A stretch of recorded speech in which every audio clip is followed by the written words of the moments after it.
Thank you very much. Now we are here with step 4. And the step 4 we call money, riches and wealth. So this is basically about the definition of all these things. You know, you can't start to handle something if you don't know what you're handling, you know, what you're doing. You know, you can't start to put in electricity and do stuff, you know, you don't even know what's electricity, how does electricity work and whatever. And the problem is, especially in the Christian world, is that we don't know anything about money, to be quite honest. I mean, I'm not negative for being negative. It is really the truth, you know. Unfortunately, we Christians we're supposed to know the most, but we know the least. Because we've got this apathy towards money, you know, as if money is something evil. Yeah. You know, the moment someone is rich, you know, it's like, you know, what's wrong with your life? You know, you're not supposed to be there.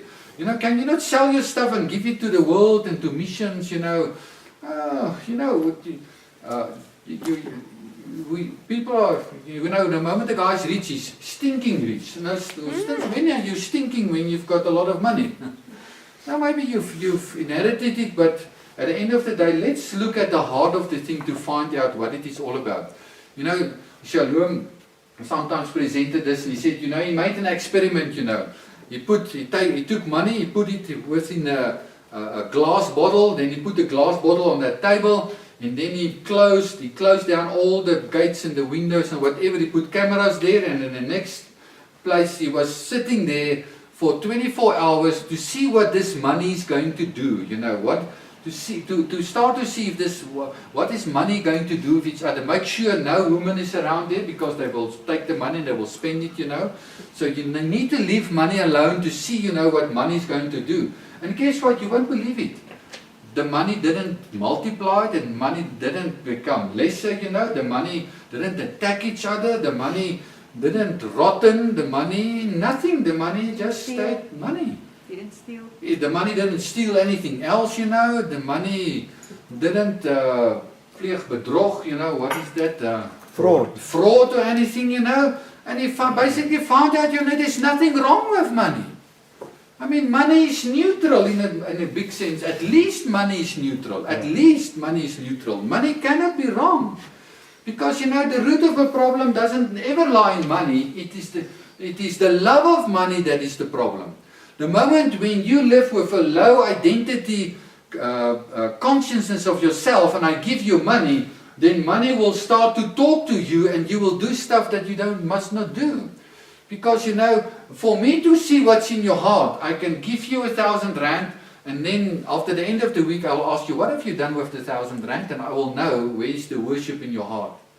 Because the moment I put money in your hands will do what is in your heart.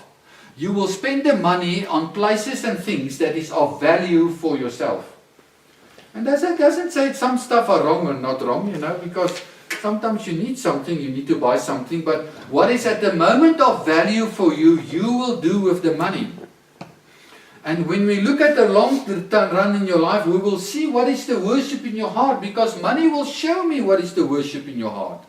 And you know, money can talk. You know, I've all told people money can talk, you know, till the first day I've got R1 million in my hand.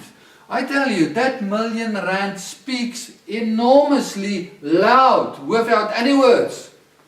You start to see things that you've never seen. You start to develop desires that you've never known of, you know. I mean, suddenly you just feel it's as if something is tickling you, you know, and it's because of this R1 million that's in your hand. Now what's the problem? The problem is money speaks. Money's got an enormous influence upon us. And it's not wrong. The problem is, where are you? Because if you see yourself as nothing, you'll have a problem. Money. That's why we have the situation that 97% of people that get money from the lotto do not have it after 3 years. Why? Because if you can manage R1 million, I tell you, you will have the million. Because the problem is not to get the million. The problem is to handle and manage the million. Because money is alive. Money knows where money is safe. And money will not go to a person where money is not safe. That's why the people that have lots do get more and more and more. Why? Because they know how to handle money, that money feels safe and money feels comfortable with them. How comfortable feel money in your life? The Bible says money flies away. You know, do money fly away when it comes into your life? Or what does happen with money? You see, and we normally doesn't worry about all these things, you know, because money is just money. But what is money really then all about? It's very important to define money for ourselves.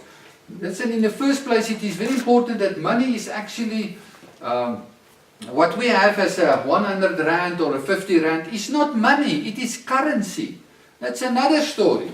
It is just a piece of paper that's representing some form of value. Previously, if you had 100 rand in your hand, it was representing 100 rand of gold in the reserve bank. You could literally go, and because of this 100 rand, there's a sign of the governor of the reserve bank. You can exchange it for 100 rand of gold. Nowadays you can't do it. Why? Because this 100 rand is not worth 100 rand of gold. Because we went off the gold standard 1971. We said, let's throw that thing away. Let's go and live in the debt system. We'll get to that, you know, we started the debt system. Let's start to steal from people. That's what we call inflation.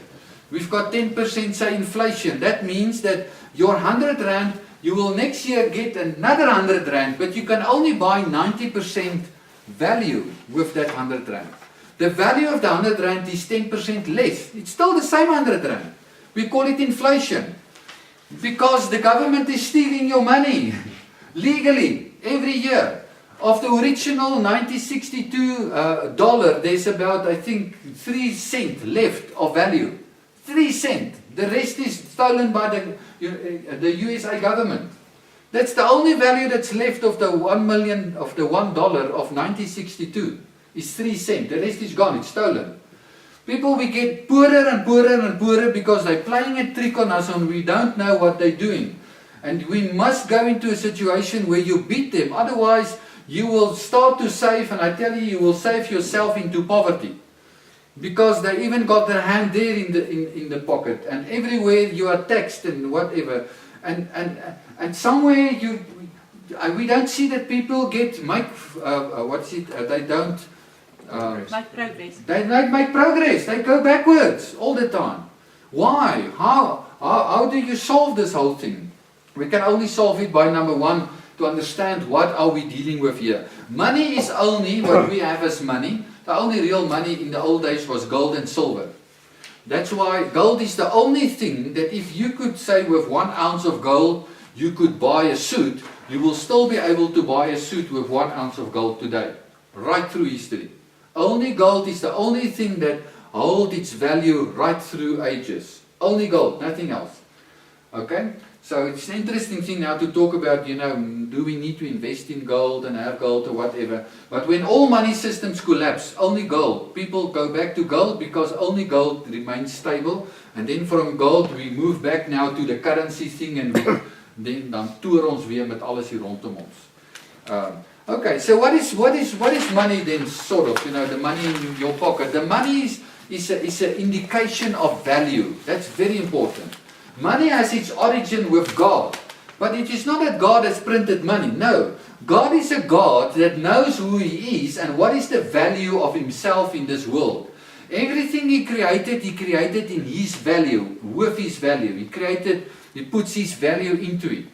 You know, and you won't fool God. You know, when I sit here and I say, listen, you can have this table for 100,000. Then you say, no man, you know, I've seen a table like this in a shop for let's say 10,000. How do you know that? I've read the label.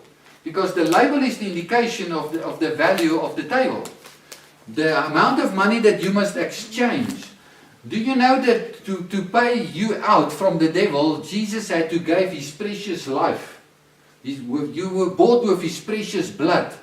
Because you were in your sinner state, you were worth the blood of Jesus Christ. No one can fool God. He knows that even though you were a sinner, you were still a person of value. Because the fall of man could never steal your value.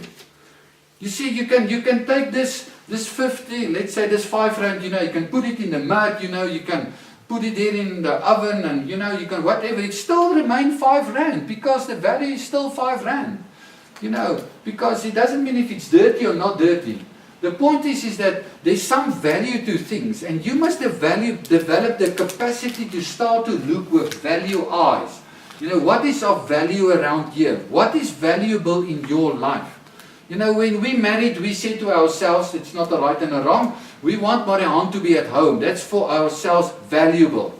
So we made plans for her to be at home with the children. That was for us valuable. For some people it's not valuable. It is not a right and a wrong. It's just what is valuable for you.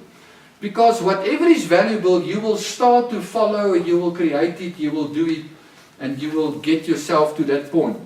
So money is a medium of exchange that communicates value. You're not going to give me 100,000 for the table. You will give me only, say, 10,000, because that is the real average value, say, for the table. And we need to understand that money is the language of this world, people, and it's not wrong that money is the language of this world, because money speaks of value, and God speaks value. We must just make sure that our value systems stay correct. Because I can sort of impress you, you know, that maybe in that feet of this table there's gold inside, you know, therefore it is really worth 100,000, you know, and then you buy it for 100,000 and then you open it up and there's no gold in it.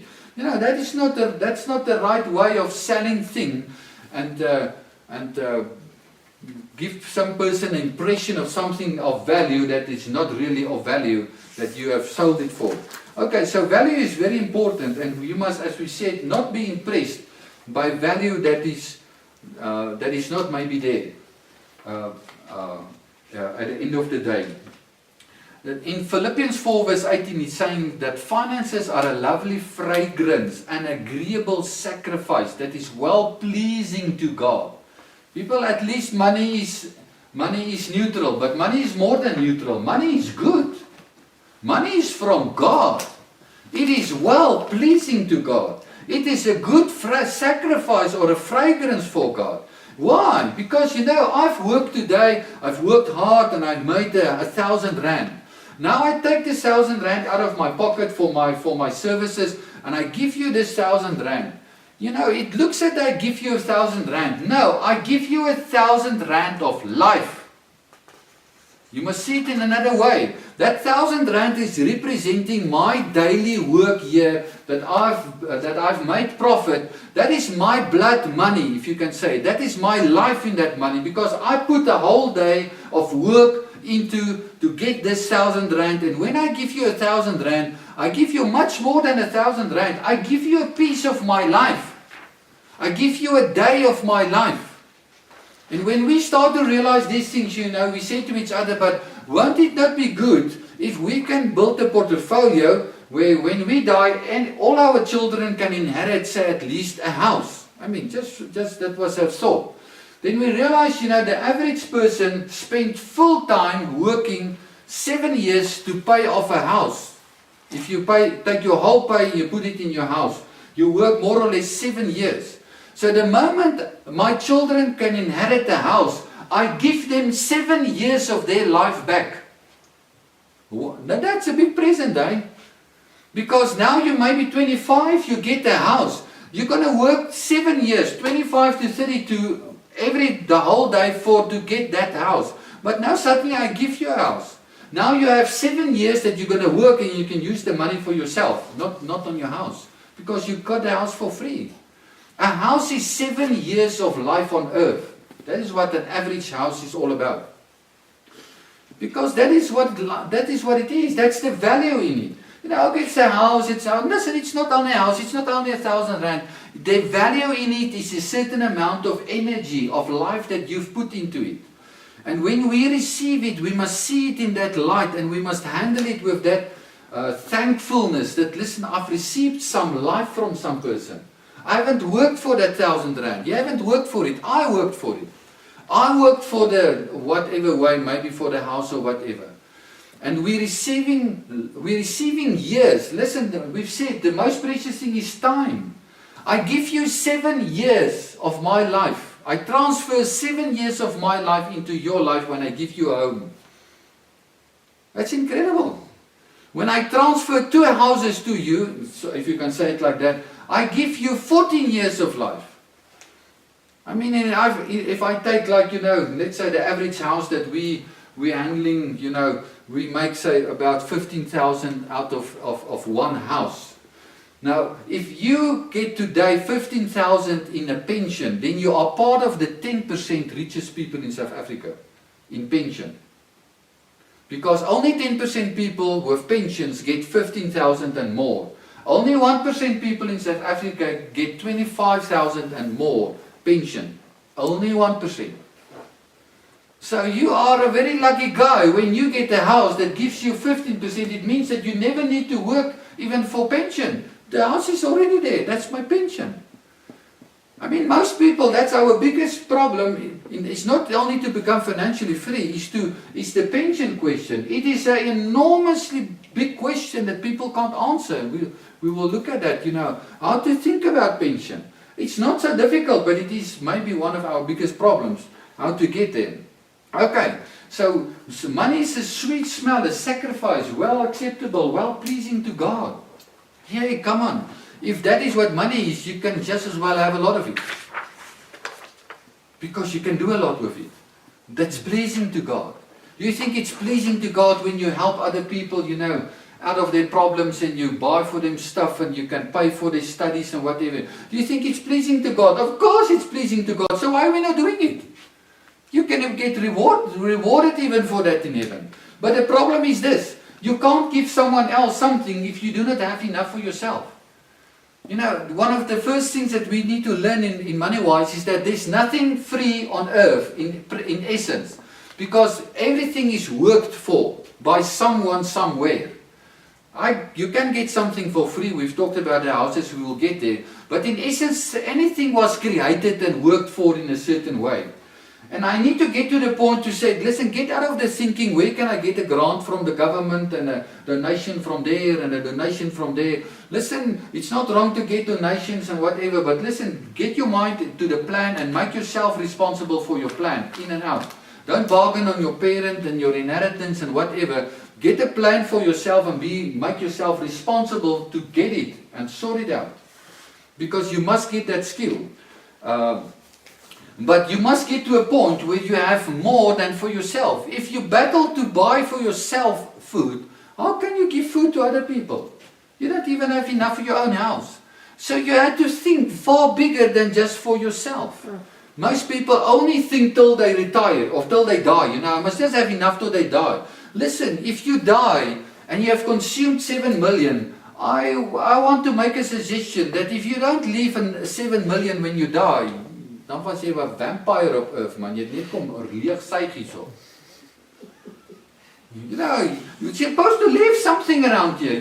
Leave something for the next generation. Why not? You say, yeah, but that's difficult. No, it's in your mind only. You tell your mind it's difficult. And then the moment you say it, it is impossible for you to live it. The moment you say to yourself, I'm going to live it like that, I'm going to do it, I tell you, you will live it. It is a question of what do you decide upon. I'm not saying it is compulsory. I'm just saying, maybe it's good. Just not to live life, and then the children get each one, 3,000 or whatever, But to leave something substantially for the next generation. Why not? But to educate also the next generation, not to consume everything. But we're only thinking in terms of survival. If I just have enough. Listen, get out of that thinking. I always ask people this question, where is the community in your budget? Yeah, but I can't even have enough for myself. I say, but that's the problem. You're always working with a poverty. There's not even enough for yourself. Listen, put some 3 other people on your budget and help them to study or this or this or this or that. Get expanded. Yeah, but how am I going to get it? Well, get yourself so stretched that, you have to make some plan. Get to a place where you say, but listen, this is supposed to be the normal. I'm not supposed to just get through. I'm supposed to live life in abundance. And abundance is to sow into other people's lives. Where is the abundance? It's in here, but we never get it out. Because we look at money and we feel scared, and the scarcity and, listen, the problem is not that we work with a closed concept. At the moment the government is thinking there's X amount of money in the country. how can we redistribute it that anyone can get, I mean, if you take the money of the 10 richest people in South Africa, I read some article a few days ago, and you distribute it amongst everyone in South Africa, I mean, it's like, living for free for 5 days type of thing, I mean, it's not going to solve the problem of the country, we want to take their money, but the government doesn't want to take your money for them, they want to take it for themselves. But the problem is they're thinking out of a closed concept, that there is only X amount of money in the country, and that's a lie. Because money is not earned, money is created. That's why you get wealth creators. You need to create money. There's a point where you work for money. There's a point where you make deals for money. But there's a point where you need to start to create money out of nothing. It's one thing to give you 1,000 and say, win a deal and give me 7,000 back. It's another way to say to you, here's nothing, bring me 7,000. You can do it. That's what we are. We are wealth creators. We're coming out of the creator of the universe. We can create out of nothing. In that sense, because everything is in us. It starts in us. But we don't believe in what is in us. Therefore, we can't create the thing. And we're battling with this thing. Okay. So, what is financial freedom? Financial freedom is basically to get out of the rat race.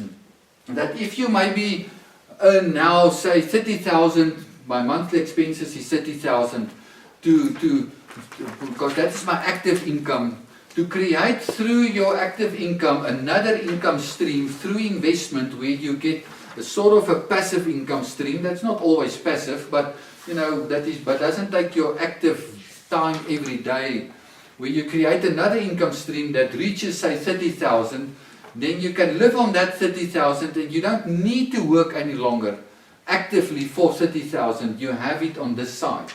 I basically said, if you can, there's a bit more to it than that, but it depends what is your on what level of expenses do you live and all this stuff. That's true, but that's not the end of the day, whatever the level is.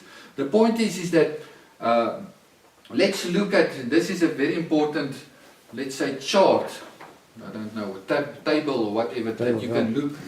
There is a vast difference between money, riches and wealth. And this is very, very important to understand this. There's a vast difference. No one is wrong. But you must go from money to riches to wealth. So in the first place, money is sort of, it's very simply said, I stand up in the morning, I go and look for a job. They said, okay, you can come and work here 5 days a week, 8 to 5, then we give you 10,000 rand. Okay, now I discipline myself, I get up, maybe it's far, so I get up early, I had to take a taxi because maybe I do not have my own transport, or I go by bus or whatever, Now I work a certain amount of hours, I'm selling my time. I'm disciplining my body, I'm doing a job, whatever the floors maybe, or if I install some stuff for them, and then at the end of the month they give me 10,000 rand. I've sold my time. So if you get the 10,000 and you become more clever, if you can say it like that, you can get to riches by now involving your soul in this whole process and say, listen, I can make a plan with this. Every time I go to work it costs me 5 rand. But now I can go and I buy myself a scooter. And with the scooter, my expenses will go down to 2 rand a day, say maybe, whatever it is. So I buy myself some assets that serve me and give me more freedom. That's what riches is all about. You buy yourself a computer, maybe you later on buy yourself a laptop. So after hours, you start to make weird deals, like say maybe on Forex or whatever. You start to make deals and you make more money. But you bought yourself an asset, you use your mind, and then you start to wheel and deal. You're not selling your time. You're actually using your inner capacity and knowledge that you gain, or you study a course, and then because you've studied the course and after 3 years they give you a raise in salary or a higher post or whatever position in the company. So you need to go from just selling your time, just doing a job, I give them more, I give them some skill, I give them some expertise. Because people that give some expertise and cleverness and knowledge get more paid at the end of the day. I mean, you can go and sell paper, blank paper. You can sell it. I mean, nowadays I see in the shops, the 300 rand, you get 5 ream. You get a box of paper. But you sell paper, you sell paper, you sell paper. But how can I make more? You need to get creative. Maybe I can sell color paper. It's not only white paper. Color paper is more expensive. Maybe I can sell paper that's thicker. I get more profit. But then I might need to make a different thing. I sell paper that's written on a few of them, and then I can make a lot of money. We call it a book. The moment you write something on the paper, you don't need to sell a whole box of paper. You sell only a little bit of paper, and then you get a lot of money. As much as what you sell a whole box for. So you get creative. You do something with the thing, and you put it in another level so that it is much more in need, and people want it, and then you can make more money out of it. So you need your body to make money. You need your soul to make riches. But according to me, when you start to add a spirit dimension to money, you start to get to a place where you create wealth. I always remember at the first time I had a guy that taught me lots of these principles. And I remember one day he said to me, you people are so satisfied with what the world offers you. Because in the world you can get 13%. And if you can get 13%, people run for it. He says, I am a wealth creator. If I don't get 1-fold, at least number 1-fold is 100%. Because if you take one thing and you double it, it's 1-fold. Then you get 30-fold, you get 60-fold, you get 100-fold. He said, I do not do any transaction if I don't get 100-fold out of it. That means 100 times. It's not 100%. 100 times. My whole being start to confuse me. I don't know what to say. Where are you? Are you an alien? From what planet are you from? I couldn't. And then he said to me this thing. I said, you need to learn to deal with money from the spirit side. Because the moment you can deal with money from the spirit side, you can get to the dimension where you can make money out of nothing, where you start to create money. He said, I don't work for money, I only create money, because it takes too long to work for money. You need to create it. But I tell you, in that stage of my life, I was like this spiritual guy. I don't touch money because, it's unlucky. I need to touch it to buy milk but, I'm called from God. I'm in the spiritual world, and this is physical, and this is, even whatever. And then this guy said this thing, that money has got a spirit side to it, and he just got me. And I realized there's something. He said, no one has ever told you that, because the preachers don't know what is the spirit side of money, because they are the poorest people in the country. And I realized it's true. But that thing hooked me, and I said, I'm going to find out what is the spirit side of money. Because I was interested in spirit things. And suddenly it got me hooked. And I really found out there's a spirit side to money.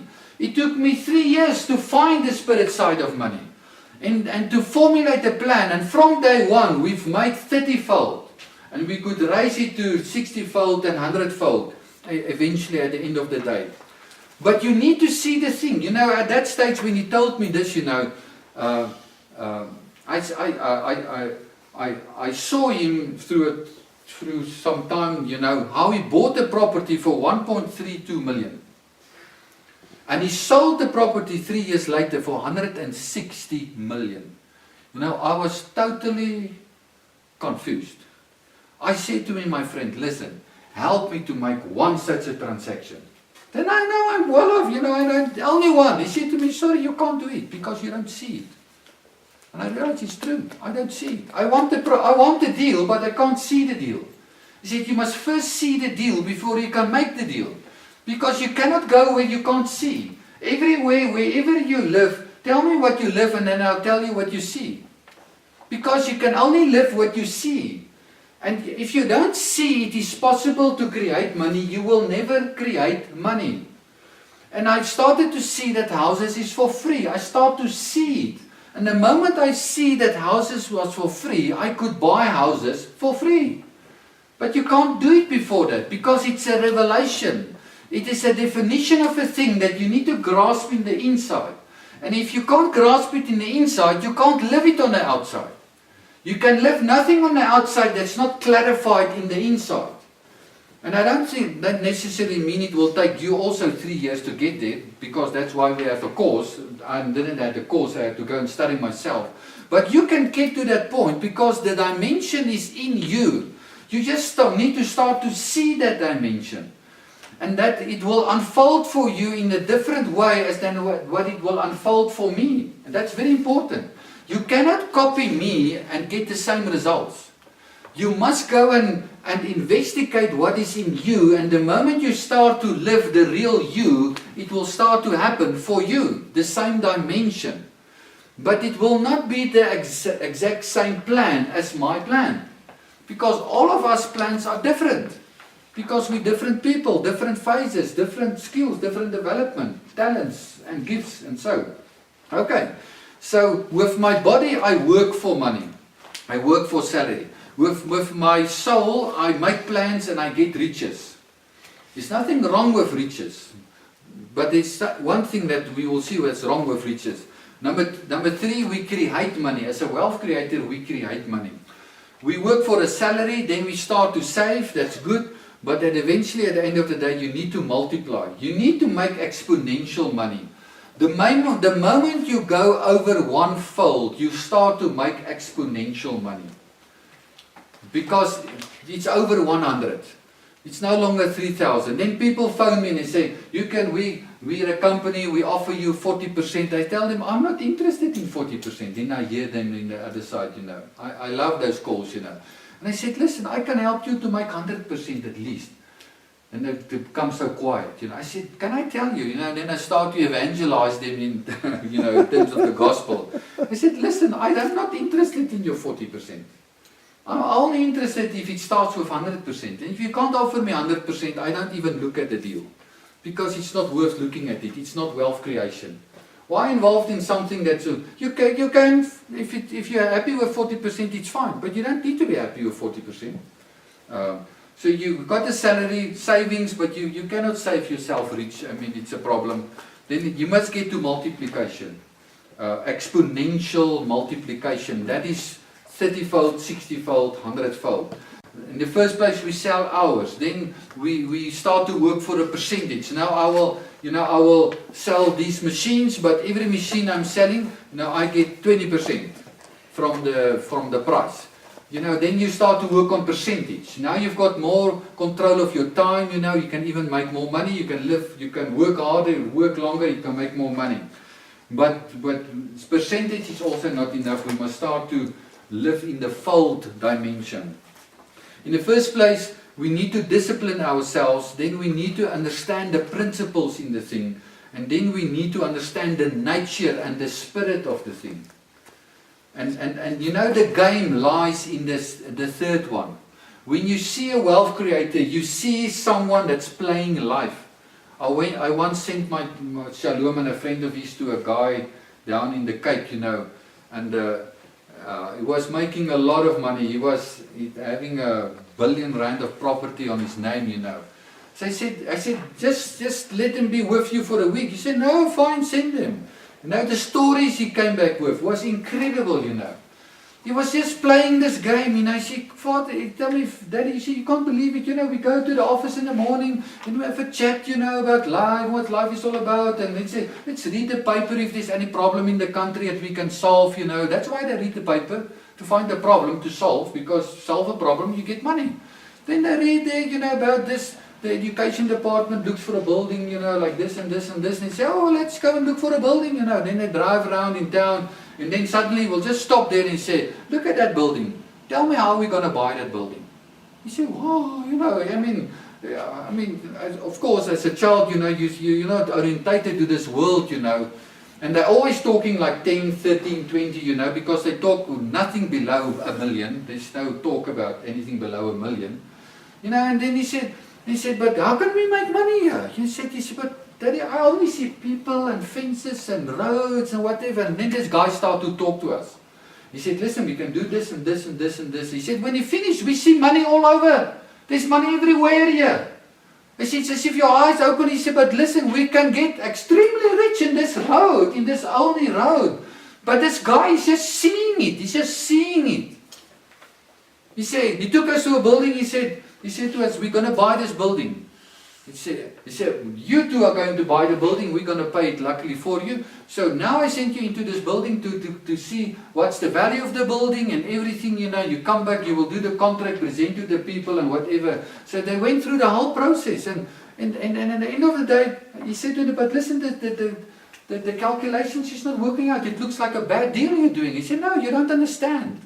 It's a very good deal because you don't see what I see. He said, the moment I'm going to pay this whole building. No one wants this building because you cannot make enough money out of the building. But no one has ever seen that if you put another story on top, you can put adverts all around the building and the adverts will pay the whole building. And then everything inside is for free. I said, that's the plan. And no one has seen it. You're the only guys that know it because I'm telling it to you.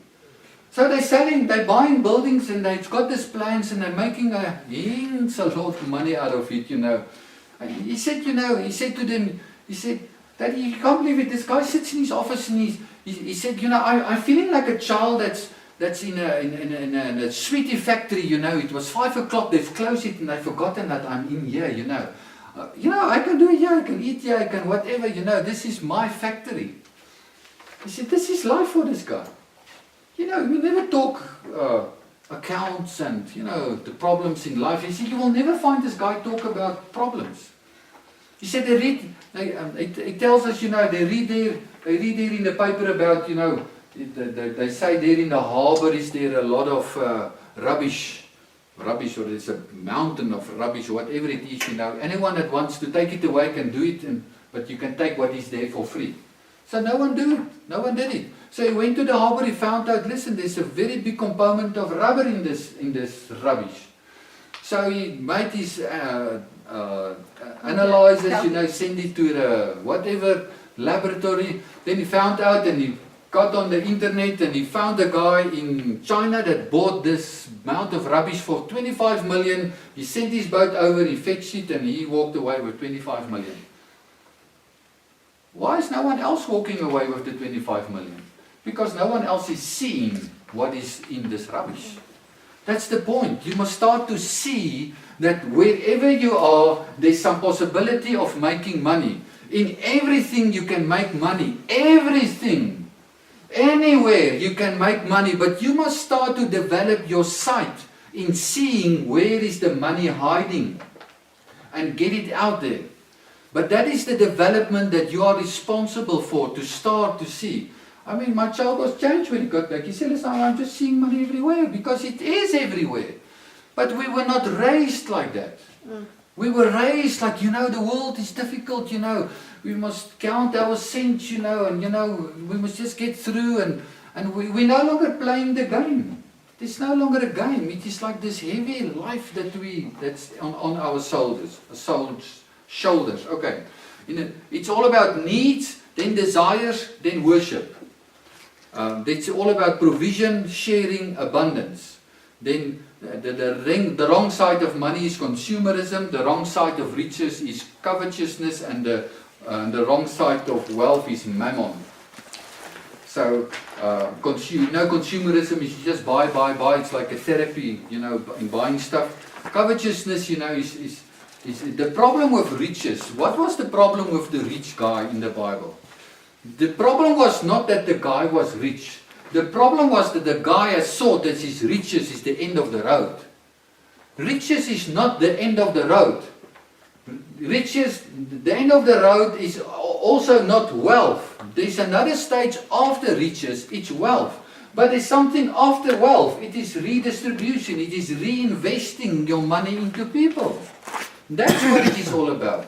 Because there's no sense in just making money and leaving it in essence for the next generation. You could as well spend that time with people. Stop making the money. But if you can use it in such a way that you can bless people. There was last year or somewhere, there was this thing on the radio when they said, Anton Rupert, that's dead, have donated 1 billion rand to the university. I mean, the guy's dead. But his trust has donated 1 billion. That guy is still living around here, man. That guy is dead, but he's still living. He's busy living a legacy. Because he left something behind that's still blessing people all the way, although he's in the grave. And it's going to last for many years. You can live far beyond your death. You don't need to die when they put you in the grave. Your legacy can go on. He's still living here. He's still sponsoring people because he built something that could survive him for many years. He's still blessing people. You say, because you haven't thought about money, it's just money, money, money. He packaged it correctly. He put up his, let's say, his will correctly so that money can be noted here and there and there and there. And he's still helping people, although he's dead. I think it is incredible. You know, do we not think we need more people like that? Oh, yeah. Of course, we need people like that. But we can also live like that. We're still reading the books of Andrew Murray. Why? He's a long time dead, but he's still alive in his books. Why? Because if Lord left us something. Now there's something you can leave that will outlive you in time. That's why we need to talk about death and inheritance and the life after. How are you going to live your life when we've buried you? It's a very important question. How are you going to live your life after we've buried you? Not in heaven, on earth. Because you can be still here if you want to. And do you know what will make it possible to be here? Money. Money is the language of this world. Money is the biggest open door to any person's life in this world. I've never reached out with people with money when they said, no, I don't like your money. I've many times reached out to people with the gospel and they say, I don't want your gospel, but they never reject money. Why? You can make friends with money. You can make many friends with money. But we don't do it, you know, because why? We don't have money to make the friends with. We don't use it. Okay, so what was the problem with the rich man? He's thinking that his riches was the end of his road. No, it's not the end. It's not the end of the road. What is mammon? Mammon is when you get so consumed with reaching this 10 million or 100 million that you're willing to tread over people and you know, you don't worry about people any longer. You are consumed in your spirit by this one passion, and that is to make this money come what may. Whatever is in the way must just get out of the way and must die, people or not people. That is mammon, and that's a very dangerous thing. So there is something like mammon, you know, but we must be careful. But mammon is not money. Mammon is you that's in the wrong place, position towards money. Money is not mammon. Don't tell me mammon is money. It's not true. It is your spirit being consumed by the impression of money, that I am someone because I've got 100 million.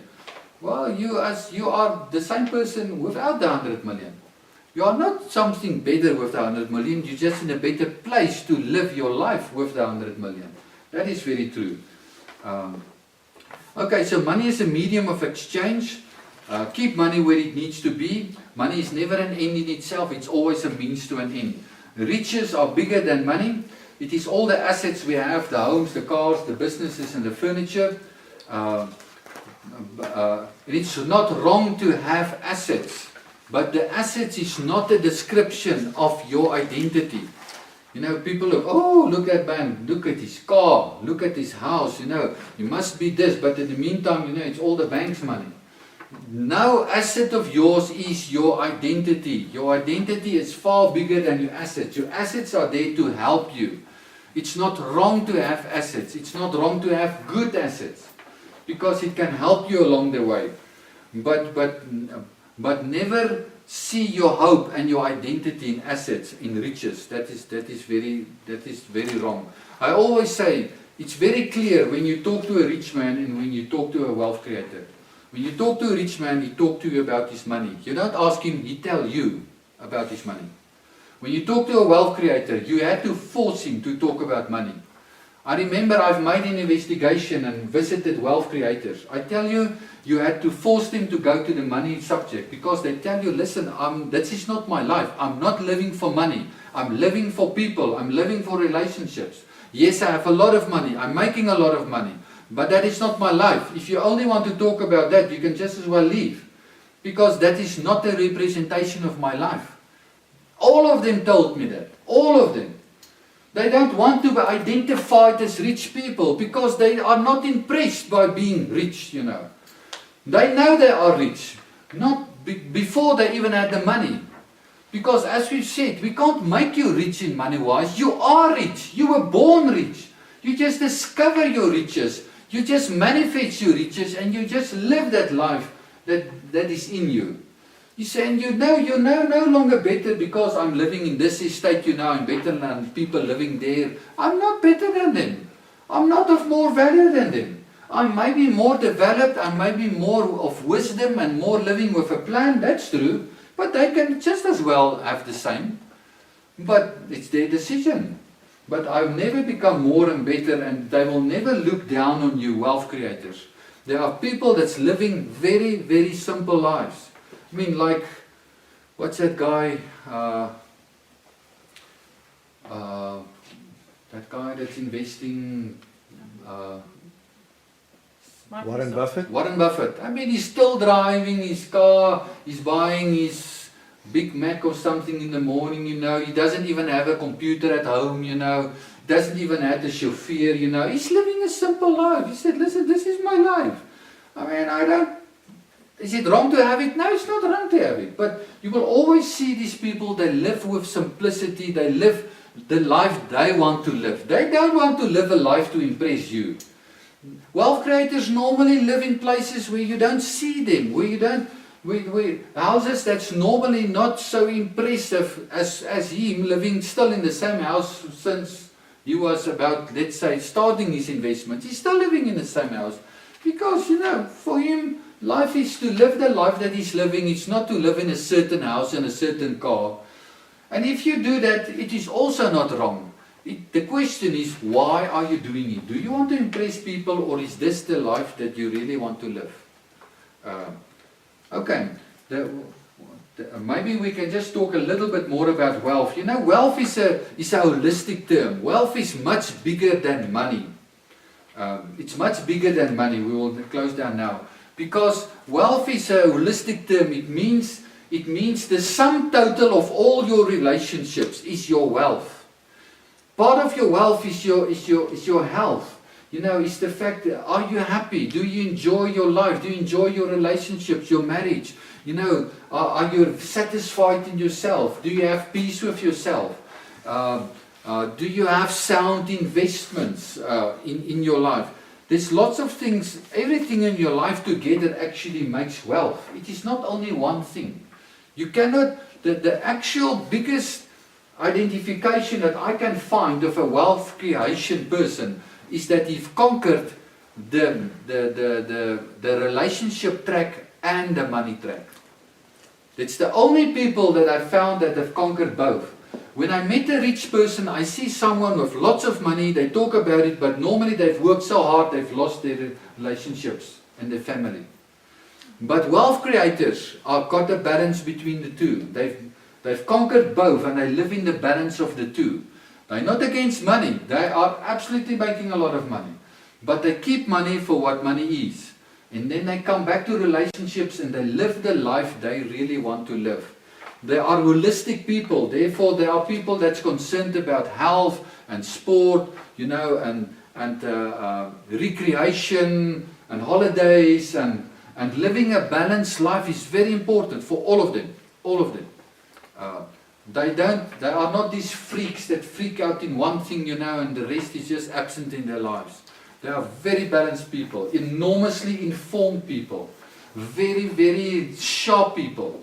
Most of them are not sharp because they've got a degree, but because they have skilled themselves through years of education and inquiring from people and downloading from other people. They are very skilled and sharp people, extremely.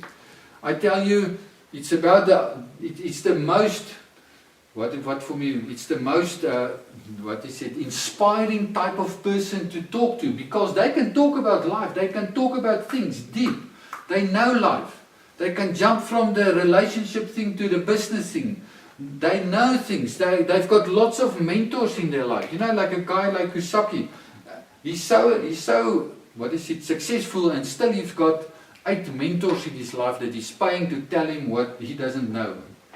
They are enormously informed people. They are self-developers. That is the main thing how they got there. It's not their business. They are fanatics in certain sense about self-development. They will attend courses that you can't believe. They will just pay for knowledge. I mean, I know a guy here in Johannesburg. He spends 500,000 on himself every year, just in self-development. Just in attending courses and visiting people and getting to know more. And he's making an enormous lot of money. It sounds like for us, what is going on? But listen, if you can't prioritize yourself in the first place, what's going to happen with me as the priest and the father and the head of this home will determine everything for my wife and my children. So it sounds very good, I just sacrifice everything for them. It sounds good, but it's not a biblical principle only. You need to invest in yourself, because if I can lift myself to another level, in terms of success, if you can say it like that, they will live in another world themselves. It sounds so good that we just sacrifice everything for survival. That's not the truth. We're not supposed to sacrifice everything for survival. We're supposed to invest in ourselves to get to a higher level of skill, make more money so that the rest behind us can live better lives. It's not supposed to be sacrifice our whole lives long. God says, listen, this is a game. In a game we play the game. It's not about, okay, give me a bit here, give me a bit, okay, I don't like it, but I give it. No, it's a game. There's enough for everyone. We're not fighting like 15 people for one ball. There's 1 million balls, man. Get yourself as much as you want, and start up 10 games for yourself. No, we're not in a scarcity mentality. We must get this thing that the wealth is a shalom principle. It means the wholeness of your life. Shalom actually don't mean peace. It means wholeness. How whole are your life in terms of everything? Because if there is a wrong relationship, it can invade the rest and bring a virus in and kills everything.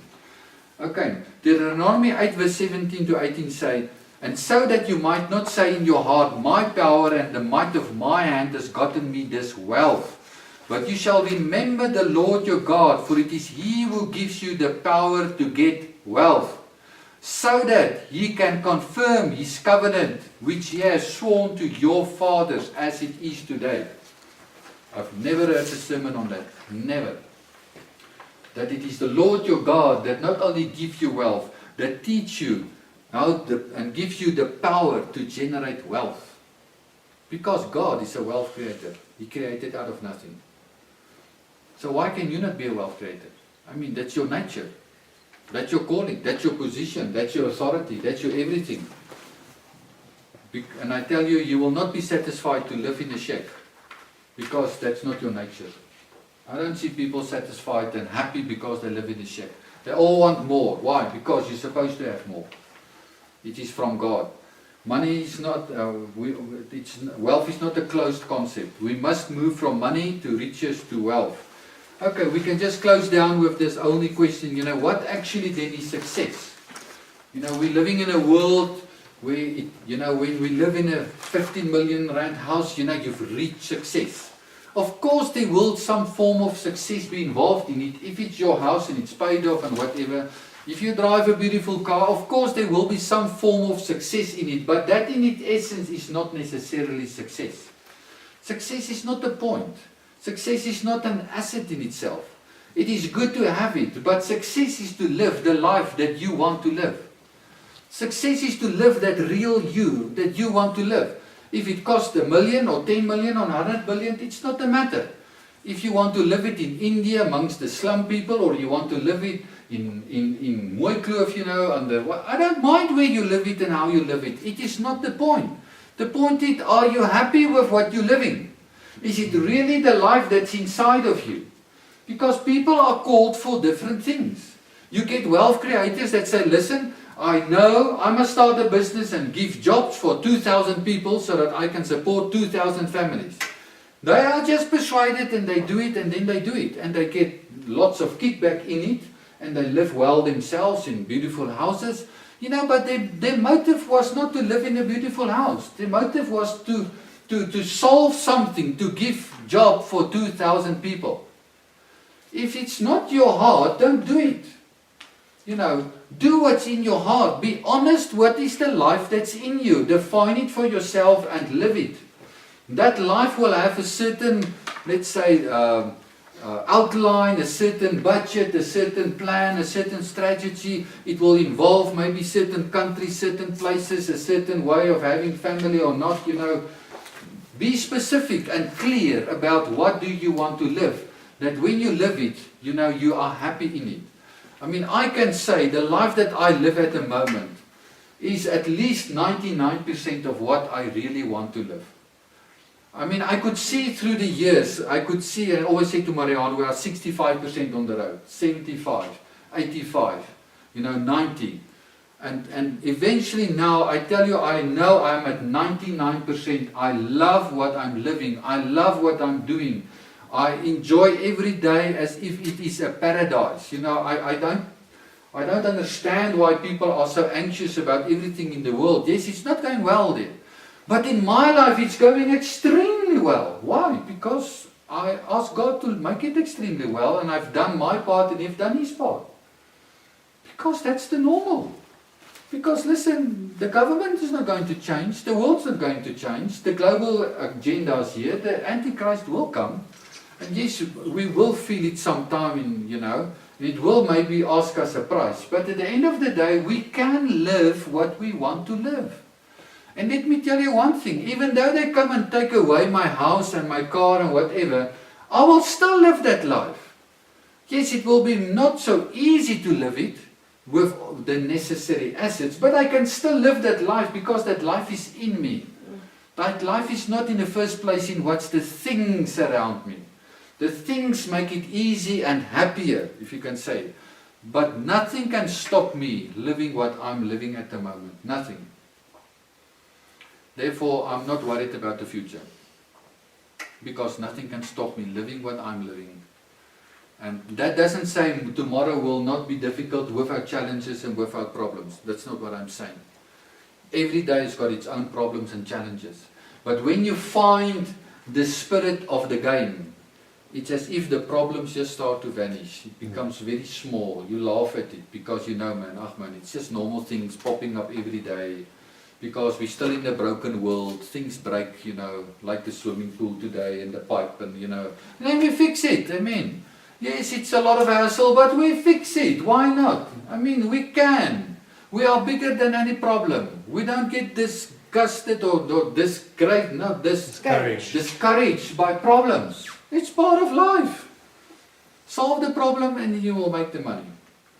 Father, we thank you for this wonderful opportunity that we can embrace money, riches and wealth because it's actually from you and it is an indication of value flowing out of you. Thank you for this wonderful opportunity to be creators on this earth as you. That is our Father, the God that's the creator of everything. We thank you that you desire us to live like that, to create new beautiful things, to make any dry place a paradise, and to just let everything blossom that is around us. We thank you for that in Jesus' name. Amen.